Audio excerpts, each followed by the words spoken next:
কুসুমকে বাঁচাতে গিয়ে এবার আয়ুষও কুসুমের সঙ্গে জলে ডুবে গেল। হ্যাঁ বন্ধুরা, ভিডিওতে লাইক দিয়ে দেখতে থাকুন। যে মুহূর্তে কিনা মন্দিরে সেই ঘাটের কাছে গুরুজি দাঁড়িয়ে যখন কিনা বলতে থাকে যে আয়ুষ, আমি তোমাকে বলছি, তোমার গুরুজি তোমাকে বলছে যত শীঘ্রই সম্ভব তুমি সেখান থেকে উঠে এসো। এই প্রায়শ্চিত্ত শুধুমাত্র কুসুমকেই করতে হবে, কারণ সেদিন সেই মূর্তি স্থাপন করতে গিয়ে এই অন্যায়টা, ভুলটা কুসুমের হাতেই হয়েছে এবং এর জন্য কুসুমকে নিজের প্রাণটা দিতে হবে এবং এই প্রায়শ্চিত্ত করার সিদ্ধান্ত ও নিতান্তই নিজে নিয়েছে। এবং এর মাঝখানে তুমি কোনো রকম কোনো ব্যাঘাত ঘটানোর চেষ্টা করে এতে কিন্তু ঘোর বিপদ এবং ঘোর অমঙ্গল হবে, যেটা কিনা তোমার পরিবারকে গ্রাস করে খাবে। আয়ুষ, তুমি বুঝতে পারছো? তুমি আমার কথা শুনতে পাচ্ছ? ঠিক সেই মুহূর্তেই গুরুজিকে যখন কিনা ধমক দিয়ে আয়ুষ বলতে থাকে যে আমি কোনো কিছু শুনতে চাই না, কোনো অমঙ্গল, কোনো রকম কোনো অলক্ষণী কথাবার্তা শুনেও আজকে আমাকে কেউ থামাতে পারবে না। আমি আমার কুসুমকে কোনো মতেই আমার চোখের সামনে ডুবে মরতে দেবো না।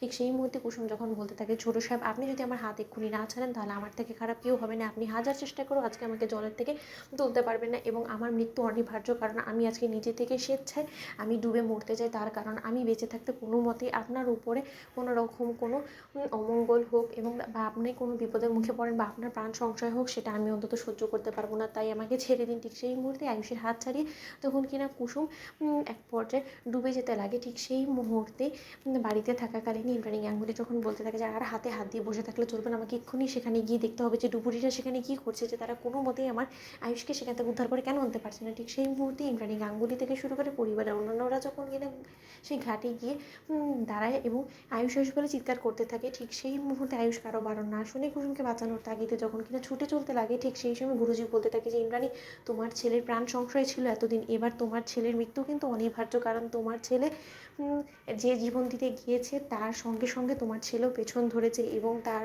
যদি মৃত্যু নিশ্চিত হয় তাহলে তার পাশাপাশি কিন্তু তোমাকেও চিরকালের জন্য তোমার ছেলেকে হারাতে হবে। তাই প্রস্তুত হয়ে যাও ইন্দ্রাণী, তোমার পরিবারে রীতিমতো কঠিন এক বিপর্যয় নেমে আসতে চলেছে, যেটার কিনা কোনো রকম কোনো সমাধান নেই। ঠিক সেই মুহূর্তে এক পর্যায়ে ইন্দ্রাণী যখন বলতে থাকে যে দোহাই আপনার গুরুদেব, আপনি কোনো একটা কিছু একটা করুন। ঠিক সেই মুহূর্তে কিছুটা সময় কেটে যাওয়ার পরবর্তীতে যখন কিনা গুরুজি সেখান থেকে চলে গিয়ে ধ্যানে বসে যায় এবং কিছুক্ষণ বাদে আয়ুষ এবং কুসুম কাউকে কোনো মতে ভেসে উঠতে না দেখার ফলে এক পর্যায়ে রূপরীরা যখন সেখানে এসে ইন্দ্রাণী গাঙ্গুলিকে বলতে থাকে যে ম্যাডাম, আমরা তো আমাদের কাজটাই করছিলাম, কিন্তু হাজার চেষ্টা করে আমরা কোনো মতেই আয়ুষ স্যারকে ফিরিয়ে আনতে পারিনি এবং এখন তো আয়ুষ স্যারকেও কোথাও দেখাও যাচ্ছে না এবং আমার মনে হচ্ছে যে তারা দুজনই হয়তোবা স্রোতের সঙ্গে ভেসে চলে গিয়েছে অন্য কোথাও এবং দুজনই হয়তোবা মৃত, কারণ কাউকে যখন দেখা যাচ্ছে না তাহলে মৃত ঘোষণা করা ছাড়া আমাদের কাছে কোনো রকম কোনো উপায় নেই। ঠিক সেই মুহূর্তে ইন্দ্রাণী গাঙ্গুলি থেকে শুরু করে পরিবারের অন্যান্যরা যখন কান্নায় ভেঙে পড়ে, ঠিক সেই মুহূর্তে গুরুজি বলতে থাকে যে ইন্দ্রাণী, আমি বলেছিলাম যে তোমার ছেলের প্রাণ সংশয় হবে এবং সেটাই হলো, কেউ ঠেকাতে পারলাম না। তো বন্ধুরা, লাইক এবং শেয়ার করে সাবস্ক্রাইব করতে ভুলো না।